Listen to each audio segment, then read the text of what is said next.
Okay, just go ahead and state your full name and then spell it for me, just so I have that on Okay, file. it's Courtney Cross, Courtneycross. Perfect, that sounds good. Come around here.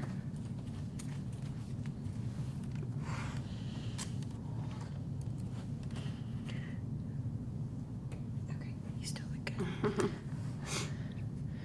I forgot to charge my computer last night, Oh, no. so of course it's dead, and my questions for you are kind of on here.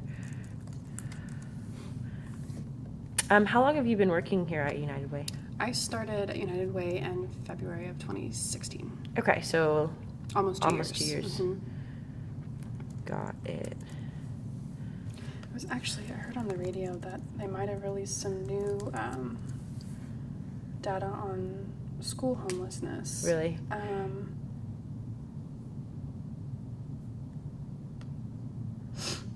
was gonna maybe look it up.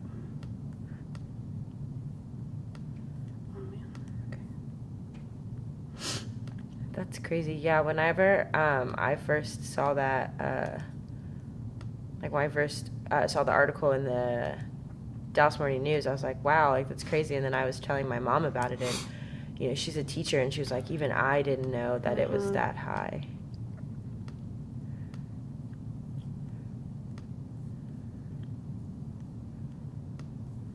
Here it is. Let me see if it's up yet. No, they still only have on the website I go through 2014 to 15 listed, but it's still pretty high. It's over 2,000 students in Denton County. Yeah, and that's what really got me, was the fact that Denton County was like actually included in the study. Mm-hmm. Of course, now my Microsoft Word is not working. Just kind of while I'm playing around, can you just tell me a little bit about what you do here at United Way? Sure. I am the director of homelessness initiatives with United Way of Denton County, and so I provide backbone support to a county-wide initiative to make homelessness rare, brief, and non-recurring in the county.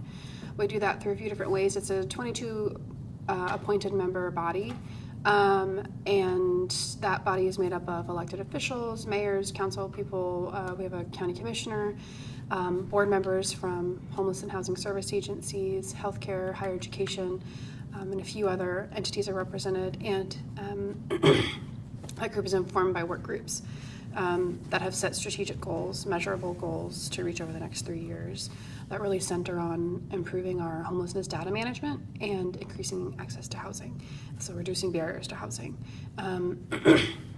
So if you were to ask how many people are experiencing homelessness in Denton County, I couldn't give you a solid answer. It's not really a box you check on an IRS form, or it's not easily counted. We have a few different ways of doing it. So that work group is focused on improving our coordination of services and just how we enter data so that we can more accurately count people. And this year we've made a lot of progress. And then we have a housing work group that's focused on increasing access to housing. We do that through landlord outreach efforts. We're trying to make some housing recommendations to actually start increasing different types of housing, because there's not going to be one solution to homelessness. It's going to be a diverse set of solutions. So that's a bit of what I do.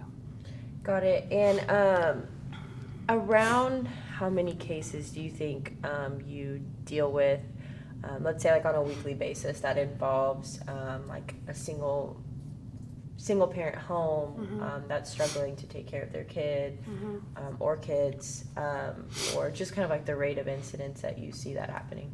So I don't work directly with people experiencing homelessness, but I work directly with our agencies that do, and we kind of oversee their data.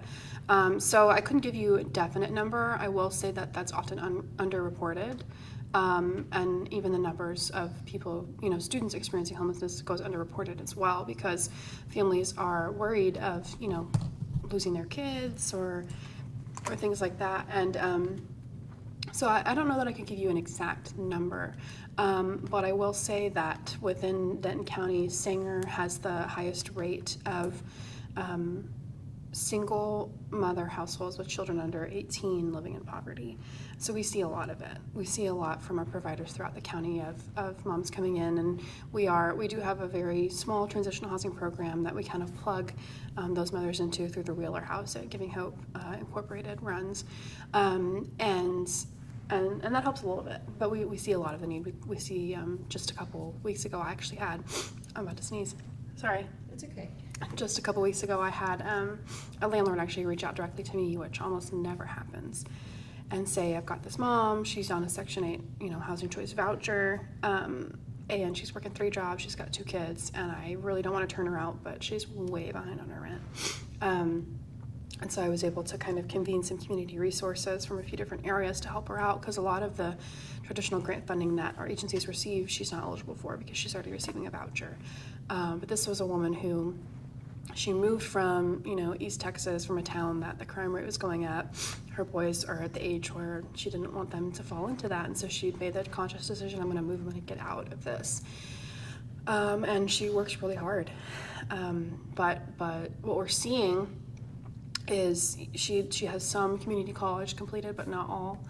And so we're working on getting her connected to maybe NCTC or some other programs, because a lot of what we're seeing is parents who just don't have the skill level or education level to go get the jobs they need to sustain, their living situation for them and their families.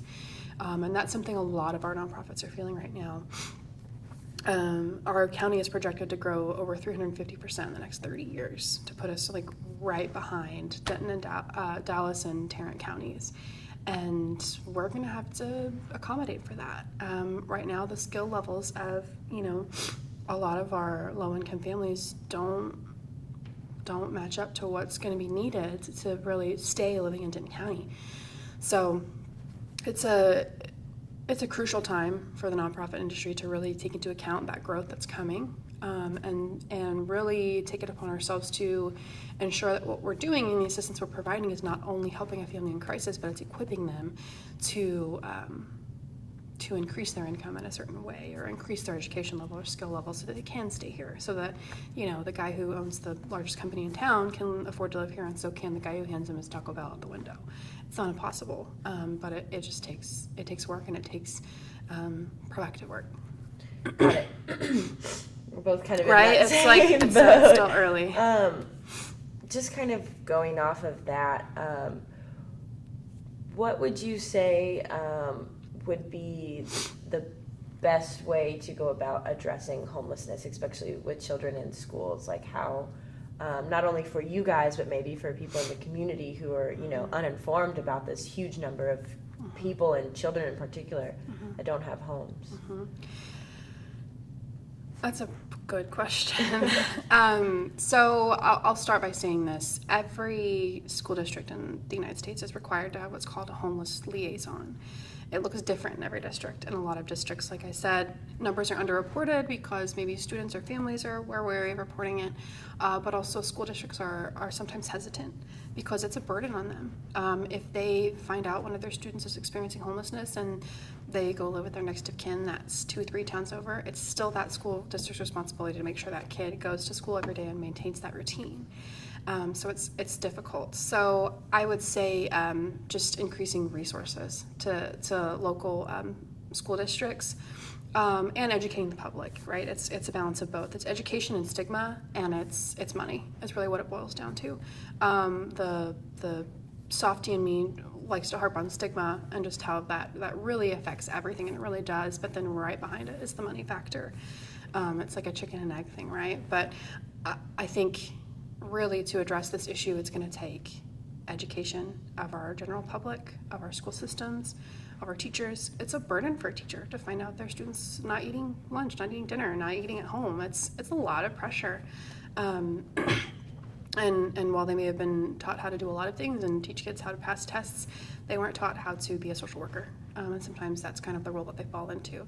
So I think a lot of education and awareness and discussion. That's a lot of what we do through the Denton County Homelessness Leadership Team, is get the stakeholders around the table that really can unite around a common agenda and do something and set measurable goals and do something to address homelessness.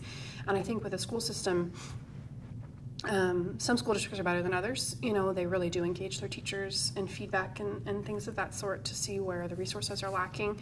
But once again, the homeless liaison requirement is a bit of an unfunded mandate, so it's kind of, the pressure is really all on local school systems, and it's hard. It's a lot to bear. So I think stigma, education, and then resources. You know, I work in the nonprofit field, and I know there are a lot of nonprofits asking for a lot of things of the community, and it can get tiresome. I know we get kind of what we call donor fatigue and things like that. But I'm confident there are ways to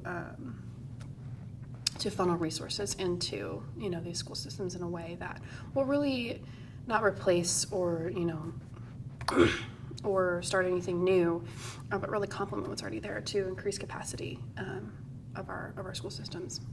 Got it. I'm going to switch my